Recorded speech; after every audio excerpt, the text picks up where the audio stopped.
see you right back here, same time tomorrow night. Pete Hegseth, Ron DeSantis, Laura Trump. The potential movement and fallout tonight involving Donald Trump's pick to lead the Pentagon. Plus, your bags, your money. How senators unloaded on airline executives and those gotcha fees. And is Washington pulling off the wildest NFL trade ever?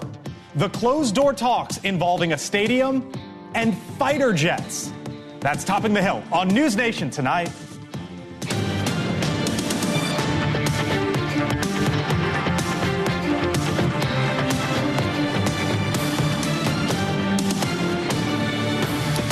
Hello, good evening. Welcome to Washington. I'm Blake Berman. This is The Hill on NewsNation. There is a whole lot of movement in this town this evening involving the next group of leaders in this country. But we begin tonight with the manhunt in New York City. Law enforcement this evening trying to track down this assassin seen on video today murdering the CEO of United Healthcare, the 14th largest company in the United States. 50-year-old Brian Thompson, a husband, a father, targeted by a gunman who shot Thompson outside a hotel. The Minnesota healthcare executive in New York for an investor meeting, and police believe the gunman was waiting for him. Based on the evidence we have so far, it does appear that the victim was specifically targeted, but at this point we do not know why. This does not appear to be a random act of violence. We begin tonight with our Caitlin Becker live once again in Manhattan as this manhunt now enters its 12th hour today. Caitlin? Blake, there is a gunman on the loose, and this was a crime scene just a few hours ago. You wouldn't know it by how busy the street is right now, but this is the exact spot where Thompson was shot early this morning. About 6:46 in the morning is when that 911 call first came in. He was shot several times from behind, came over, hit into this wall right here, and then collapsed. Now, this entire area was shut down all day now, while investigators went through and tried to glean bit by bit exactly what happened today. But a big part of their investigation is surveillance video. I want you to take a look at some video that our affiliate WPIX picked up today of this surveillance video. I have to warn you, it is very graphic. You see in that blazer Thompson walking towards this door at the Hilton for that meeting that was supposed to take place at about 8 a.m. And the masked gunman comes up from behind and essentially shoots him multiple times at what looked like point blank range. He's masked. He has that, that hat on, and you can't really see his face. It looks like there's a silencer on the gun, and at one point the gun gets jammed. Now, you can see by his sort of comfortable stance firing that weapon and how he so easily unjams that gun. That is something that law enforcement is pointing to indicate that this is someone who has a lot of familiarity with firearms and indicated to them that this was a targeted attack. Take a listen to what the NYPD had to say. It appears the suspect was lying in wait for several minutes. And as the victim was walking to the conference hotel, the suspect approached from behind and fired several rounds, striking the victim at least once in the back and at least once in the right calf. Many people passed the suspect, but he appeared to wait for his intended target. Something else that they noted by appearing to wait is you saw in that video a bystander who ran away terrified. That is a witness who police are looking for. And there were several bystanders who had walked by and went past the gunman without incident. Another reason they're thinking that this was a targeted attack. Now, Blake, after the attack, the gunman fled down this sort of breezeway here. That's where authorities found a cell phone. They're looking into that cell phone to see if perhaps it's his, but that's not indicated yet. And then he fled on a city bike and hasn't been seen since Central Park early this morning, Blake. Our Caitlin Becker live tonight in New York City. Caitlin, thank you. That's what Donald Trump asked me to do. Your job is to bring a war-fighting ethos back to the Pentagon. Your job is to make sure that it's lethality, lethality, lethality. All right, meantime, back here in Washington, President-elect Donald Trump's defense pick, Pete Hegseth, who you saw there, making the rounds up on Capitol Hill earlier today, meeting with lawmakers, trying to shore up support among Republicans. Now, NewsNation is told that the president-elect is serious about the possibility of potentially turning to the Florida governor, Ron DeSantis, if need be, for that role. Hegseth, though, is vowing not to back down, despite growing misconduct allegations. Now, the president-elect also announced other key posts today. For example, Peter Navarro, perhaps the toughest China critic in the first Trump administration, will return as a senior advisor on trade. Paul Atkins, nominated to lead the SEC, a move celebrated by the crypto community that backed Trump during the election. And Jared Isaacman, the billionaire, remember him? Just a few months ago became the first private citizen to perform a spacewalk. Now he has been selected to lead NASA. Joining me now here on the Hill, Congressman Rich McCormick, Republican from the state of Georgia, a veteran who first, by the way, endorsed Ron DeSantis during the Republican primary. Congressman, thanks for being with us here on the Hill. Appreciate it. Good to be with you. Thanks. Of course. So you met with Pete Hegseth today. I did. As I understand it. What did he say to you? What did you say to him? What's your sense of where things stand right now? So first, he presented to the entire RSC committee, which is the biggest group of Republicans, over 170 strong. We had 3 senators in attendance also. And it was basically a universal message. This is what I stand for. This is what I mean when I have a vision for the military. And then he addressed the allegations. He said specifically he didn't want to address it at first because he didn't want to give it any legs. But now that it's been out there, he said, I did them. Come forward. Let's see it. Let's see what you have, because it's all anonymous sources with no verification whatsoever. He says it's a smear campaign. He says the president still backs him. Senators I talked to, including Mark Wayne, said he talked to President Trump that day and said that the president still has his full backing. Was there any pushback among Republicans in that room? Not one bit. Not a one. Not one. As a matter of fact, I think he made a great case for why he's a serious candidate, not just somebody who's a celebrity, but actually somebody who's put a lot of thought process into the lethality of this military organization we have, the best in the world. Not to disrespect the House at all, but you know how the process works, Congressman. It's the Senate that confirms. So the fact that he was even speaking to a room of members of the House who won't determine if he is the next Pentagon secretary, to lead the Pentagon or not, sort of shows that he's got some convincing to do, does he not? Well, I didn't hear of one senator that had reservations, and I haven't heard of one in the Republican side that has reservations so far. And apparently he's made his rounds. And I don't know, I hear all kinds of rumors, and I've heard other people's names floated out there, but really when it came down to it, it wasn't substantiated at all. As a matter of fact, I was really impressed. I came in there skeptical. I knew what he'd done in the Army, and I know what his mission was. And I thought, well, is this guy really qualified for that overview? He really impressed me as somebody who was mature, looking at this, what he could and what he doesn't know about, and who he'd hired in order to help him with the job. That's really a huge job of almost $1 trillion budget. So I mentioned you supported Ron DeSantis in the primary, the Florida governor. I did. Ron DeSantis, you just told me you're hearing all sorts of rumors. What are you hearing on Ron DeSantis? I heard Ron DeSantis was also heard Wesley Hunt's name floated out there. Okay. But really, a Republican from Texas. Yes. Who is also a veteran. Yes. He was an Apache helicopter pilot. Almost as good as a Marine Corps pilot. But I really thought that had legs until I talked to the nominee and talk to other senators and realize that's really not the way it's working. So you don't think the DeSantis stuff is serious? I don't think it's real. I don't. You don't think it's real? No, not after listening to what the presentation was. If it's legitimate, and I always take a person for their word, and apparently these people are in daily contact with the president, both the senators and the nominee, and it sounded very positive, actually. But you know how Donald Trump works. When the name starts to get floated out there, what about them?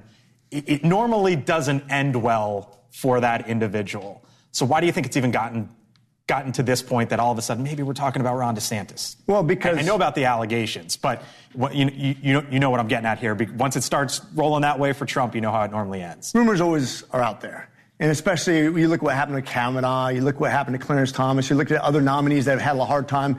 Some don't make it through the process, some do. I don't think there's anything right now that's substantiated. I've looked into it now. First I was like, oh boy, here we go. Once I actually heard him talk about it and very convincingly say, hey, there is nothing out there. My Fox colleagues don't have anything to say. Nobody's come forward and say, oh yeah, I heard these rumors. No, that's not out there. All we know is anonymous accusations with no substantiations, no NDA, no nothing.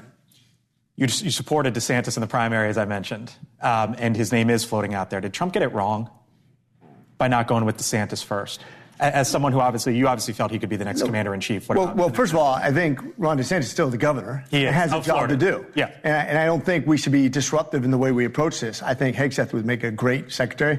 I wasn't convinced of that until I talked to him in person. I literally talked to him today after our meeting, the group meeting, and said, hey, what about this proposed cuts that Elon Musk is talking about. So what about that? Because now you've got Bernie Sanders saying basically the same thing, or close to the same thing, at least to the Pentagon as Elon Musk. You're a veteran. Slash the Pentagon? Or slash a decent portion of the budget? Are you there? No, I'm not there, anywhere near there. But what I do think we could do is get rid of the duplicity, the contracting errors that we do, the R&D errors that we do, the waste that we do, the 44 4-stars that we have out there. We had 9 during World War II. We have 44 now. What is the disconnect? Why do we need to have such a top-heavy military? Now, you're not going to make a huge, substantial savings, but we have a lot of waste in the way that we approach the military contracting system. And if we're going to be the most lethal force out there, and China's closing the gap, don't think because of the numbers that are floated out there that we're actually not in parity. We are in parity right now. China, if you look at their entire budget that they're spending on military development, not just the military, but paramilitary stuff, they're equally spending with us, and they are really getting good at what they do with their supersonic missiles, their technologies, their space, all the things they're doing to basically bring them up to speed on fighting a war against us in real time. Congressman McCormick, got to leave it there. Rich McCormick, Republican, Georgia. Thank you, sir. Appreciate it. Thanks for being with us. Always a pleasure. Thanks. On the Hill. All right. Turning now to Julia Manchester, national political reporter at thehill.com. Julia, hello. Hey, Blake. Thanks for being here. So what about it? Because you just heard from the congressman say he doesn't think the Ron DeSantis stuff is real, but it's out there. And you know the state of Florida well. It's out there, and we are hearing that Ron DeSantis is seriously considering the position should Pete Hegseth not get the position. So clearly he's been having these conversations with Donald Trump. Now, I think there's something to be said about what is Donald Trump's motivation in this. Is he sending some sort of a message to Pete Hegseth? Because at the end of the day, look, just a few weeks ago, we were having a very similar conversation about Attorney General nominee, former Attorney General nominee, Matt Gaetz. Now it's Pete Hegseth who is in the spotlight. So this is frustrating for the Trump transition team. And the dominoes, depending on how all this shakes out, Laura Trump and her future is still in play, whether this is Pete Hegseth, Ron DeSantis, or somebody else's job. Yeah, well, think about it. So if Donald Trump were to give or appoint or nominate, I should say, Ron DeSantis to the defense secretary position, he would, of course, have to go through those confirmation processes, et cetera. But there's still the question of what happens to that Senate seat. So you would think that as Marco Rubio, Secretary of State, right. Yes. So you would think maybe there's the possibility that someone like Donald Trump could push for DeSantis to give that to Laura Trump. That is just a hypothetical scenario. We know that there are other names that have been floated, but certainly a big domino effect in a state that has become the epicenter of the GOP. It used to be Florida. Still way back is. when, remember? Yes, Kind it is, right? yeah. All right, Yes. Julia Manchester. Thank you. National political reporter for The Hill. Thank you. Still to come here on The Hill, the Supreme Court hears a major case involving gender-affirming care and trans rights.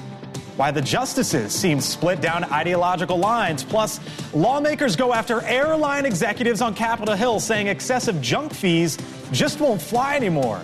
But what, if anything, will come as a result? And are senators from the state of Maryland negotiating fighter jets in exchange for the Washington Commanders football stadium? The reporting tonight about the NFL, the United States Senate, and how the military could be in the middle of it all.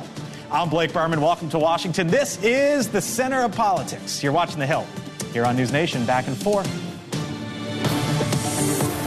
on NewsNation. So, is Washington about to pull off what could be viewed as maybe the wildest NFL trade, if you want to consider it that, ever? Here's what the Washington Post is reporting tonight, that Maryland's 2 senators could support a deal to move the Washington Commanders football stadium from Maryland to Washington, D.C., if D.C. gives Maryland one of its Air National Guard squadrons. You get that? Let me try to explain this to you in a couple different ways. So the Commanders, the Washington Commanders, the NFL team, they've played at a stadium in Landover, Maryland since 1997. All right, so here's where we are. I'm talking to you from like right here, right now. This is Washington, D.C. and the district line. This is RFK Stadium in the southeast part of the district, probably like just a mile or two down the road from where I'm standing. Right here is Landover, Maryland, where the Washington Commanders play right now. This distance here is just 7 miles. It's like a 15 or 20 minute drive. Okay, so to go from here to there, you might do this every single day, but it's a big deal to move the stadium from there potentially to here in these parts. Now the team has a new owner, and it's looking, as I mentioned, back to RFK. So here is what the Washington Post is reporting tonight. They say that Maryland senators have multiple negotiating points for their support, and that includes receiving one of D.C.'s Air National Guard squadrons. Now, D.C. would keep one of its 2 squadrons, but lose access to the fighter jets. So think about this for a second. Think about what you have in play here. You have a private business, the Washington Commanders, the National Football League, Senate deal-making, and military fighter jets all in one. That's just part of what's going on here. Our Joe Khalil getting a little break from tracking down Pete Hegseth up on Capitol Hill today. A lot of that, too. Oh, my gosh. You're like Hegseth all over the place. Yeah. What's up, Joe? So this is fascinating because you've got a little bit of everything here, including the NFL fighter. What's going on? Yeah. I'm glad you framed it up like a trade, because that kind of is what it feels like. It's kind of what it is, right? That's what it feels like. So here's my sense, based on conversations I've had. Okay. The senators from Maryland feel like this is almost an inevitable thing. Okay. So they're trying to get as much as they can out of the negotiation. You talked about the squadrons, which is very interesting. They also want to make sure that the team is going to do something productive with the Landover Stadium, if they're going to do anything with it. What I've heard on the other side, the D.C. side, there are several officials who are saying this would be ridiculous to lose a squadron there. We're not talking about Kansas, and no offense to Kansas. For Washington, D.C. to lose fighter pilots, there's a reason that many of them are here. This is very protected airspace. Is this the site it would come from? Andrews Air Force Base? Is that where the squadrons would come from? Which is where Air Force One is, just on the other side of the river here. Like, do we know how all of this works potentially? So I'm not exactly sure where they would come from or you know, what would supplement. But you would think that there might have to be some kind of supplement again, because for Washington, D.C. to lose half of its pilots, fighter pilots, would be a significant deal. So and you know that this is real because Roger Goodell, the commissioner of the National Football League, was up on Capitol Hill earlier this week, meeting, I believe, according to Hill reporters, with John Thune, who's going to be the top Republican next month. When I'd heard that he was there, I was wondering what was going on, and how quickly it became clear. One other thing that no one else is talking about much, again, I talked to some D.C. folks about this, too. What they were upset about is they don't have a senator. And many of the D.C. folks are saying these negotiations are happening in the Senate mostly, and they don't have access to it. So, you know, obviously the D.C. folks are pushing for statehood. Just go ahead and chalk one more reason for them to continue to have that conversation. And it's not like these are committee hearings. These are negotiations with senators, some of behind closed massively doors. powerful business behind closed doors. Yeah. So a lot of money, a lot of interests involved in here, too. Thank you, sir. Great. Appreciate it. All right. Meantime, so that's part of what's going on in the Senate, right? Nearly a month after Election Day, and one House remains uncalled. California's 13th congressional district features a race between the Republican incumbent John Duarte, who trails his Democratic challenger Adam Gray by 187 votes. That's it right now. Congressman Duarte conceded the race last night, but our partners at Decision Desk HQ, with that 187 vote difference, are not yet prepared to call it. So where does that leave the balance of power in the House? Back to the wall here for a second. Let me just show you this race and how wild this is. You see 50-50, right? I guess technically it's that, because you got 105,554 votes and 105,367. That's a difference there of 187 votes, as I mentioned. Duarte was the incumbent, Gray the challenger, and it looks like Democrats are going to flip that. So what about the balance of power?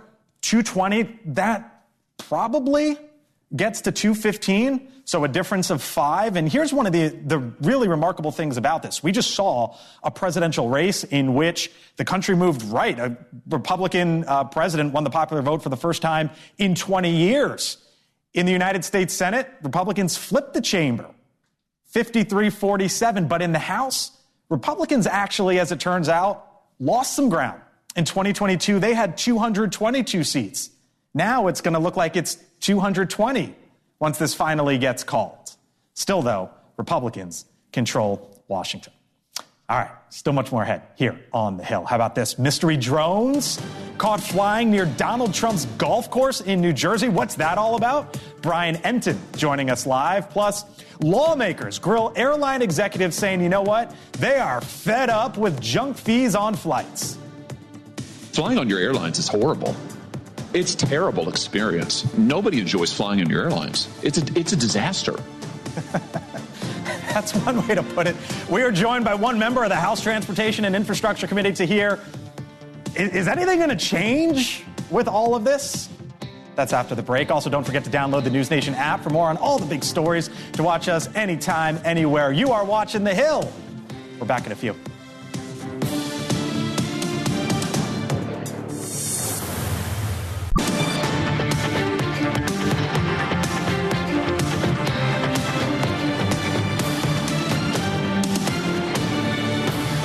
All right, welcome back here to The Hill on NewsNation. We continue to follow the latest developments on the manhunt that's underway in New York City as police search for the assassin of a 50-year-old, the United Healthcare CEO Brian Thompson. Here's what we know at this moment. Police say they believe it was a brazen and targeted attack that took place at about 6:45 this morning on the streets of New York City. The shooter appeared to be lying in wait for several minutes outside of Thompson's hotel. Now, police still have not identified a motive, and there is a $10,000 reward leading to any information to an arrest. Now, despite the tragedy taking place earlier this morning, the annual Rockefeller Christmas tree lighting will go on as scheduled later tonight in Midtown Manhattan. But tonight, the manhunt continues for an assassin who shot and killed the 50-year-old CEO of United Healthcare.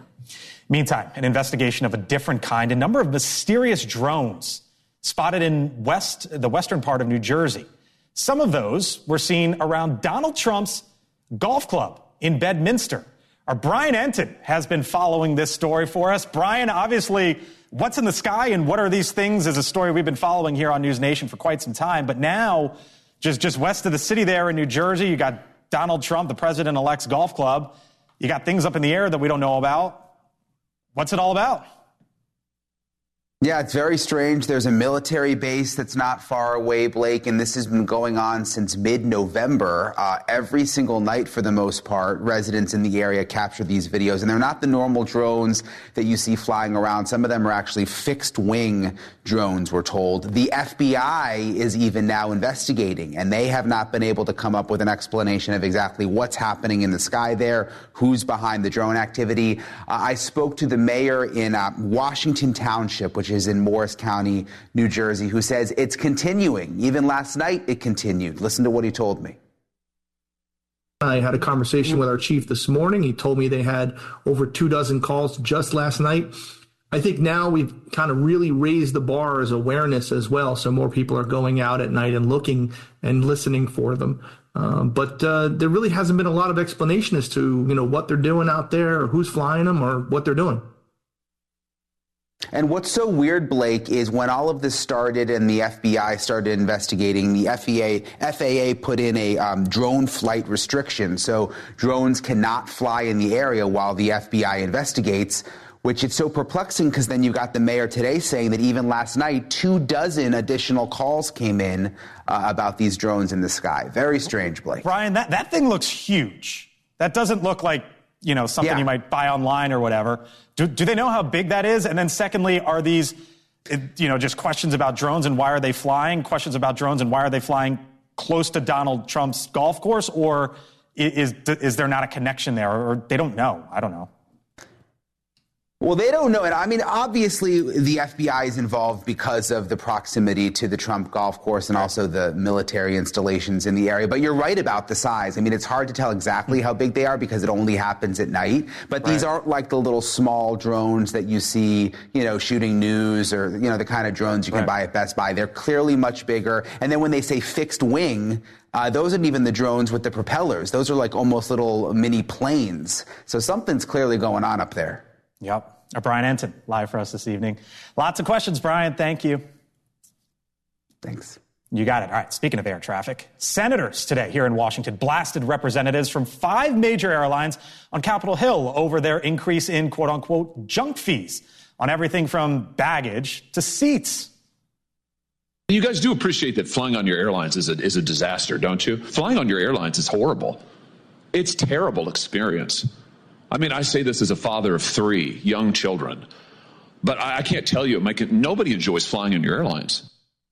A report released by Senator Richard Blumenthal, Democrat, says the 5 airlines collectively earned $12.4 billion from seat fees between 2018 and last year.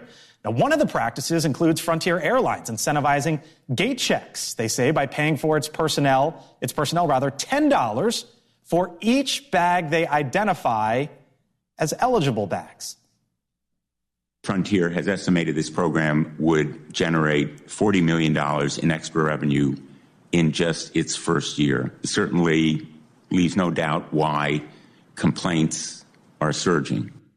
Joining us now here on the Hill, the Democratic congressman from the state of Massachusetts, Jake Auchincloss, also a member of the House Transportation and Infrastructure Committee. Congressman, thanks for being back with us. Good evening. Here on the Hill. Good evening. So there's this line, right? We were chatting about this during the break of we love to hate the airlines because the experience is, like Josh Hawley said, you've got young kids, I've got young kids, like the experience stinks. But it's also not a great business, the airline industry, right?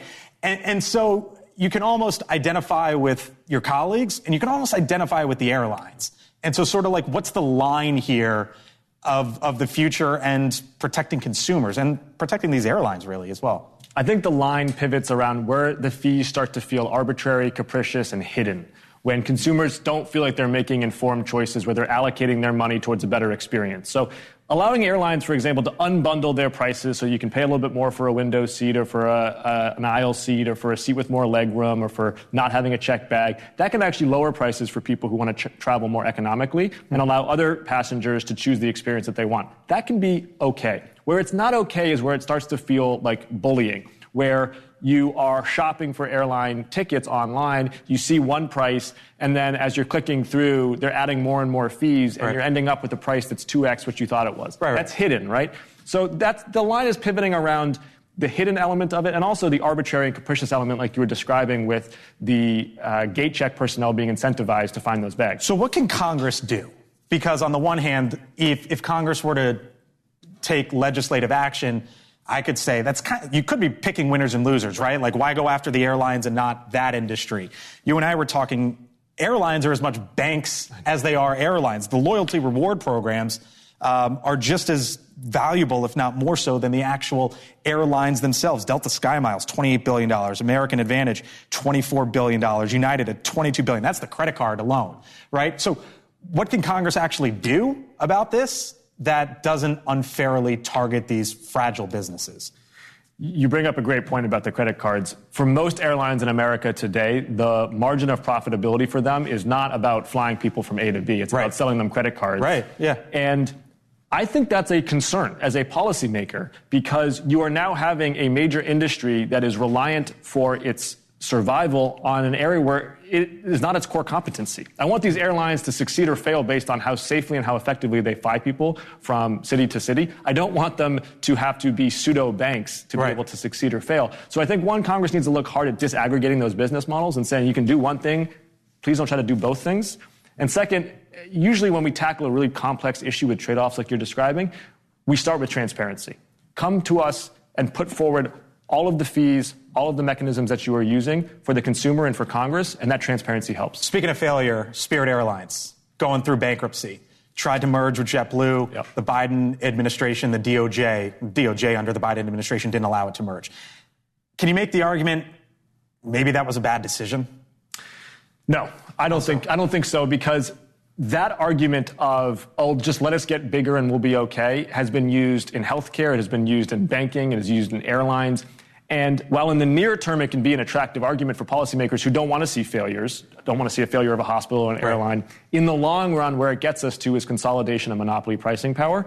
And we want small, competitive, or I shouldn't say small, but competitive markets for these services. And so I think being tough on mergers where they had a lot of those routes that they were going to consolidate, we're going to give them monopoly pricing power. And I think the DOJ was right to push back. Let me leave you with this. Speaking of big and small, Elon Musk. Yep. I had one of your colleagues, Greg Landsman, on the show last night. One of your colleagues, Jared Moskowitz, come out and said, yeah, I'll join Doge, right? You got to be in the room. You got to be in the arena if you want to enact change. Greg Landsman told me last night, Democrat from Ohio, I would join Doge. I would follow Congressman Moskowitz. Where are you on that? I wish that Elon Musk would build more and tweet less. I think that he's an amazing entrepreneur. You don't think he's built enough? That's what I'm saying, is that where he focuses on being an engineer and entrepreneur, he's terrific. And if he wants to go in and talk about where the government can cut down on waste, fraud, and abuse, where we can shear through the red tape that's holding back our ability to build ships or to deliver services more effectively or to cut out the middlemen in healthcare, of course we should work with him on that. If he's going to try to cut Social Security, Democrats are going to fight back ferociously. If they come to you and say, Congressman Auchincloss, you want a seat at the table? What is Congressman Auchincloss? I'm a member of Congress. I want a seat at the table for how we run this country. With Doge? With anything that they are doing in the administration. I mean, I'm going to be providing oversight of RFK. I want to work about how we make government more efficient and effective. But as a member of Congress, I can't represent my district's values or advance its priorities unless I'm at the table. All right. Jake Auchincloss, Democrat from Massachusetts. Have a good evening. Thank you, sir. Appreciate it. All right, still to come here on the Hill. How the University of Michigan, have you seen what's going on there? The latest school to consider more cuts to DE&I. And will the Supreme Court allow transgender care for minors? A big hearing at the Supreme Court earlier today, and the full panel joins on the other side of the break.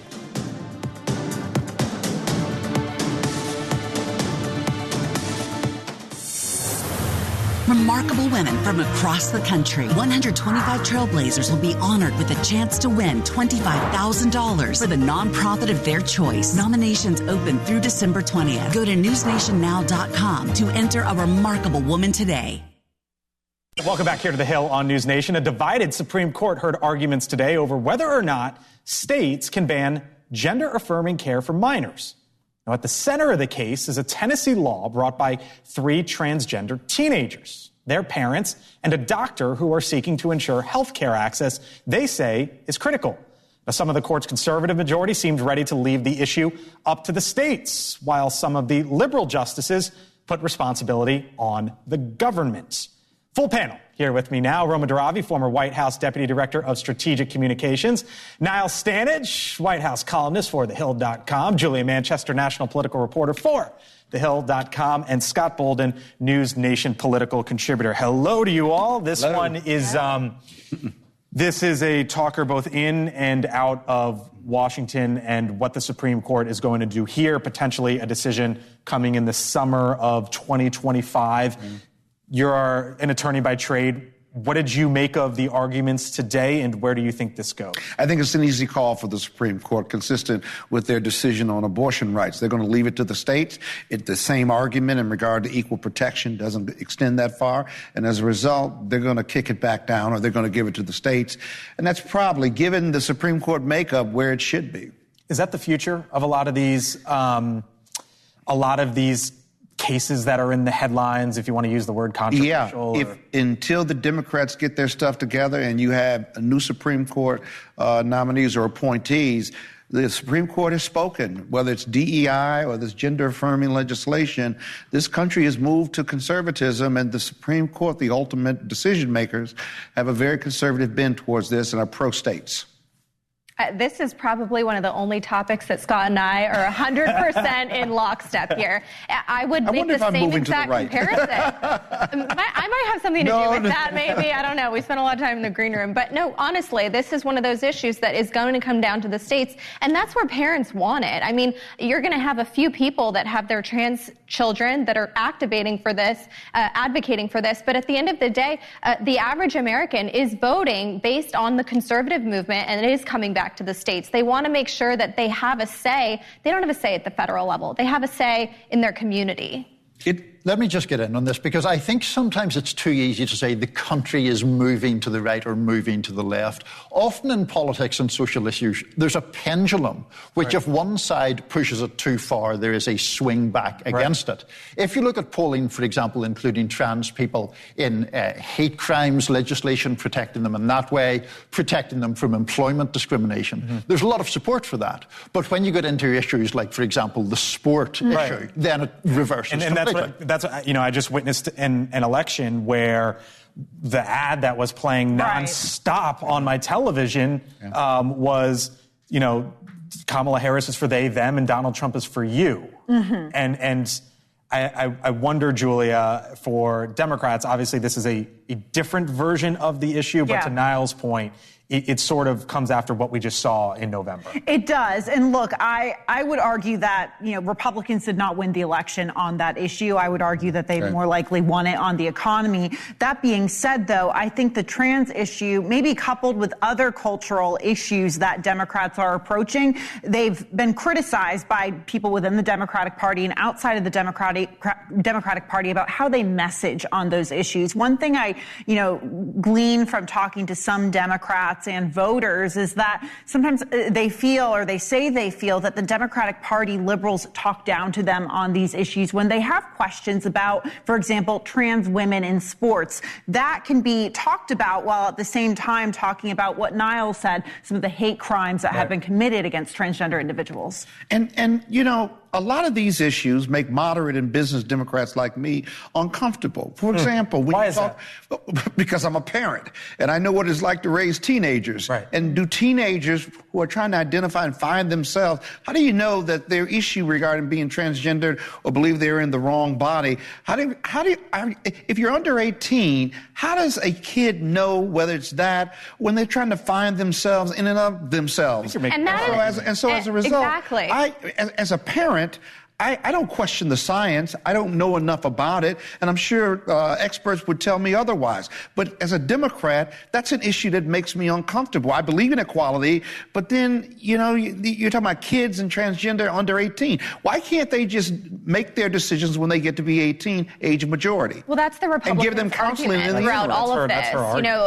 The Republicans have been saying for decades that this needs to be up to the parents. Children do not have the wherewithal to decide whether or not they should cut off their hormones for the rest of their lives and alter their bodies into the future for decades to come. I mean, this comes down to what we're seeing on a day-to-day basis, and it is those issues of women sports, men in women's sports, how they're physically injuring women, and that's where Donald Trump was able to make a lot of headway on it. On this issue of parents' parental consent, this is an issue that Republicans really started, I hate to use a cliche, pouncing on, if you will, in 2021 with the parents' right in Virginia, for example, yes.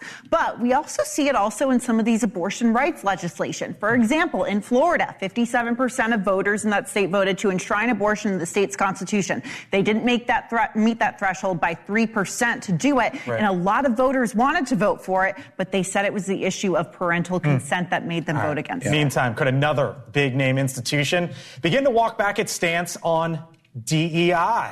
According to the New York Times today, the University of Michigan spent roughly $250 million on diversity, equity, and inclusion programs since 2016. But now the Times reports the school is weighing changes, instead looking to use that money to help lower-income students.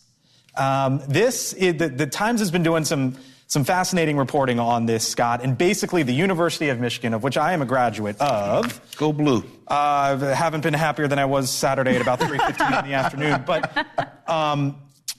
they dropped $250 million on this, and now when you read, and the New York Times has been doing deep dives on this, you got a lot of folks, and that's a liberal university. I went there, I know, who are going, whoa, maybe we overdid this a little bit. I don't know if they're saying that. Listen, DEI is important, and DEI, until we reach a colorblind society, regardless we disagree or not, but if we're not a colorblind society, then diversity, equity, inclusion is a really important component to giving everyone a fair opportunity who's qualified, if you will. Now, having said that, the Supreme Court has rendered its decision. I don't think there's a conservative move. What it is the Supreme Court says DEI is essentially unlawful. What do you make of inappropriate? So you're going to get there. You're just going to get there now through the economics and using race-neutral terms of those who are the lower economic class and give them that money. And it's important because a lot of those students are persons of color.